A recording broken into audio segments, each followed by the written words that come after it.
During his 27 years in charge, Sir Alex Feguson has won more than 30 trophies and reinforced Manchester United as a global phenomenon. A large part of his success has been based on a unique youth policy.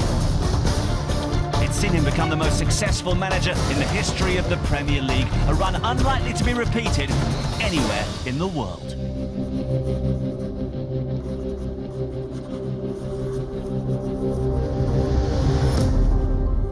When I came at the beginning, and we'd only, any discussions we had the night before I started my first day here, it was a Friday. I met the chairman the Thursday night.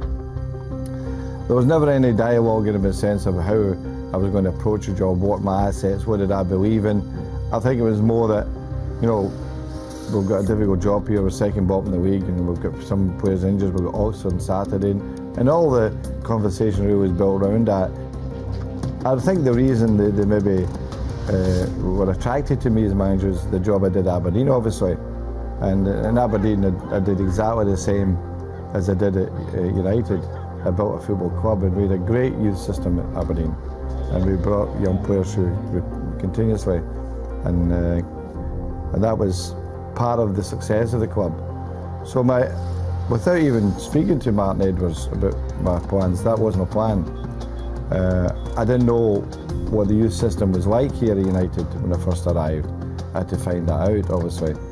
And the first thing I did was get a meeting with all the scouts throughout the country.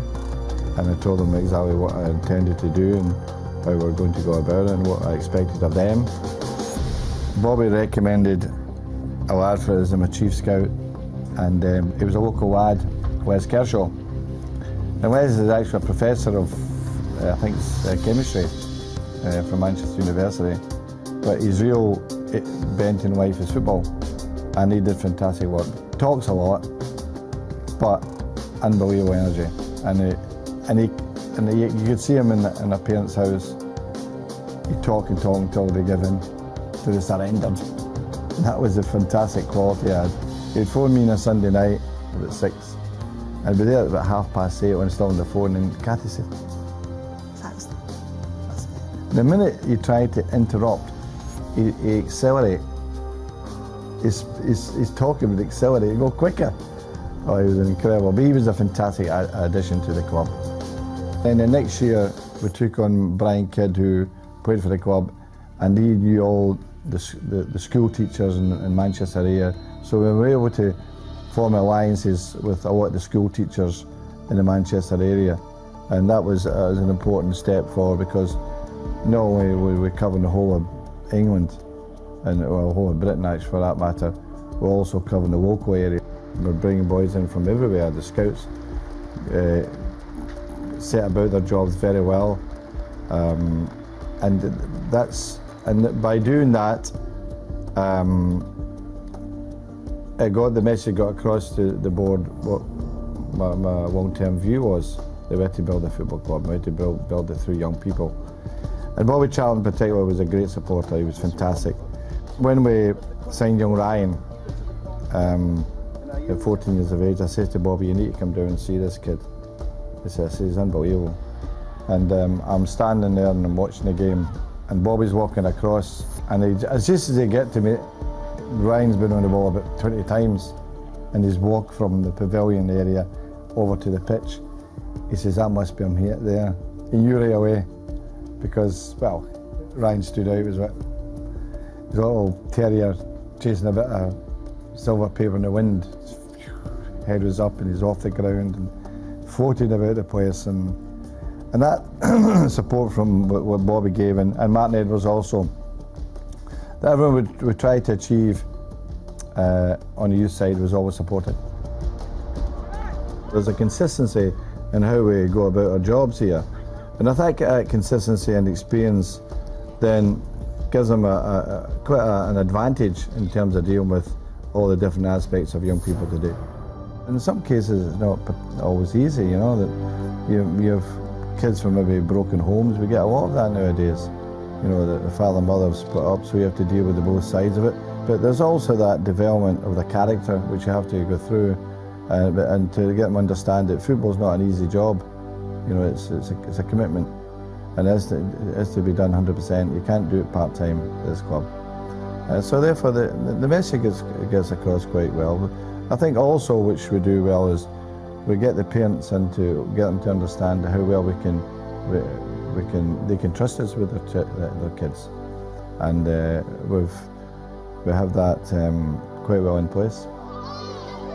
Handling money is not easy for young people too, and you sometimes see them drive up in a flash car, and immediately we do something about it.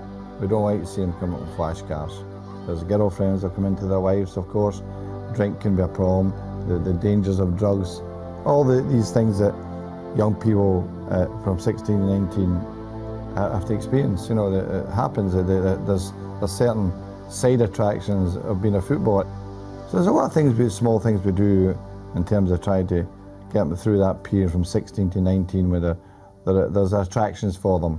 They're earning more than they did when Ryan Giggs signed his professional contract. Honestly, I look at some of the contracts we're giving them nowadays as professionals, and I think to myself, God, we got Ryan Giggs to sign up for a 4-year contract and a quarter what these guys are getting.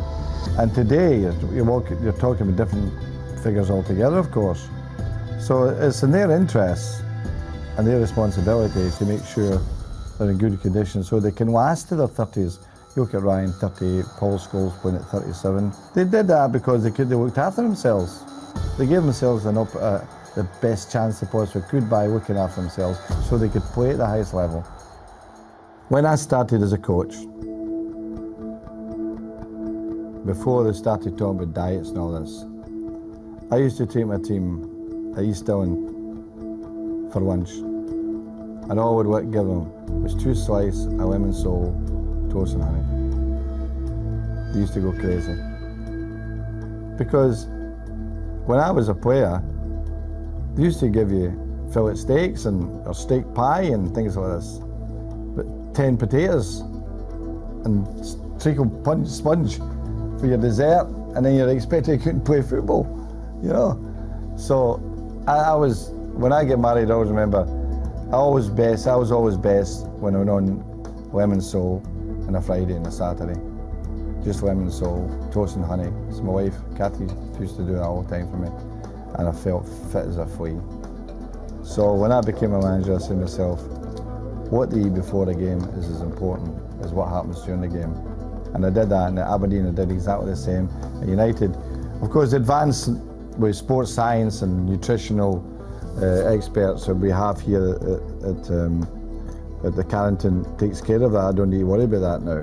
You know, it's all done meticulously. At the moment, Sir Alex is meticulously planning to wrestle the Premier League title from Manchester City.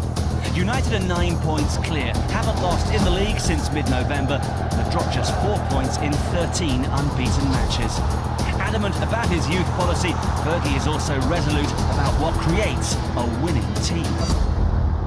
At the end of the day, the essence of a good team anyway is always recognising the qualities of each other and the weaknesses of each other too. And in a given day, I always think that if 8 players in your team are playing well, then you've got a great chance of winning the match. And sometimes you maybe have to carry 1 or 2 players.